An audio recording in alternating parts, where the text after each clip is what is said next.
Mazmur 102 ayat 20-22.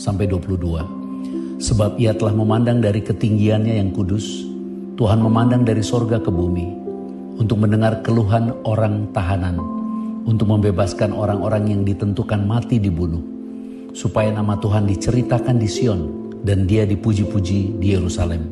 Apabila berkumpul bersama-sama bangsa-bangsa dan kerajaan-kerajaan untuk beribadah kepada Tuhan. Kata keluhan orang tahanan pada ayat 21 dalam Mazmur ini memiliki makna tentang keluhan satu orang yang ditahan untuk membebaskan orang-orang yang ditentukan mati, dibunuh atau dibinasakan. Ini sesungguhnya nubuatan tentang Yesus Kristus yang telah ditetapkan Bapa untuk menyatakan kasih yang besar kepada kita semua, yaitu orang-orang berdosa yang ditentukan untuk binasa. Yesus datang seperti seorang tahanan yang hanya melakukan kehendak Bapanya. Dan Yesus tidak melakukan yang lain selain dari apa yang Bapa kehendaki. Oh, ini adalah kasih karunia yang sangat besar di dalam Kristus yang Bapa berikan kepada kita apabila kita memahaminya. Dan maksud semuanya dikatakan agar di Sion nama Tuhan diceritakan. Sion adalah tempat di mana Tuhan Yesus berkumpul bersama 11 murid yang dikasihinya pada malam sebelum ia disalib.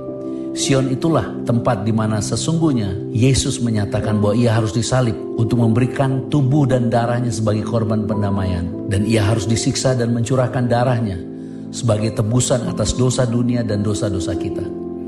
Jadi Mazmur ini sesungguhnya bercerita tentang Yesus Kristus yang akan dikorbankan karena kasih Bapa yang besar. Yesus harus menanggung murka Bapa akibat dosa agar amarah Bapa dipuaskan, menjadi reda, sehingga orang-orang tahanan yang ditentukan untuk binasa dibebaskan. Betapa besar kasih Bapa bagi kita yang percaya. Bapa melakukan ini supaya namanya diceritakan di Sion dan dipuji-puji di Yerusalem.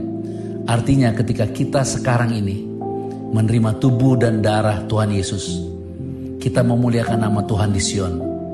Dan di Sion itulah tempat perjanjian yang baru dideklarasikan bagi semua umat manusia. Di Yerusalem adalah kota pertama di mana berita kabar baik itu diserukan. Itulah kabar Shalom. Yeru artinya menyerukan, memberitakan, mendeklarasikan. Dan Shalom artinya damai sejahtera, keutuhan, kemakmuran, kesembuhan, kelepasan. Jadi sesungguhnya Bapa berkenan berita damai ini diserukan ketika kita menerima tubuh dan darah Tuhan Yesus Kristus. Perjanjian ini diserukan atau dideklarasikan ketika kita beribadah bersama, ketika kita berkumpul memuji dan menyembah Dia. Itulah Sion, tempat perjanjian baru. Itulah Yerusalem, kota damai sejahtera. Jika di antara kita ada yang belum memiliki damai sejahtera karena penyakit, tantangan hidup, masalah keuangan, perpecahan dalam keluarga, karena merasa tertolak, merasa gagal, karena merasa sendirian, karena merasa tidak berguna, karena merasa tidak memiliki kepastian masa depan, Bapa memanggil kita untuk masuk ke dalam kasih karunia Kristus yang Ia sediakan bagi kita di dalam Kristus. Terimalah semua yang kita butuhkan dalam kasih-Nya. Deklarasikan semua berkat yang tersedia bagi kita ketika kita menerima tubuh dan darah-Nya. Dan terimalah damai sejahtera di dalam Dia yang mengasihi kita. Karena kita pasti menerima semua yang kita perlukan. Tuhan Yesus Kristus memberkati kita semua. Shalom.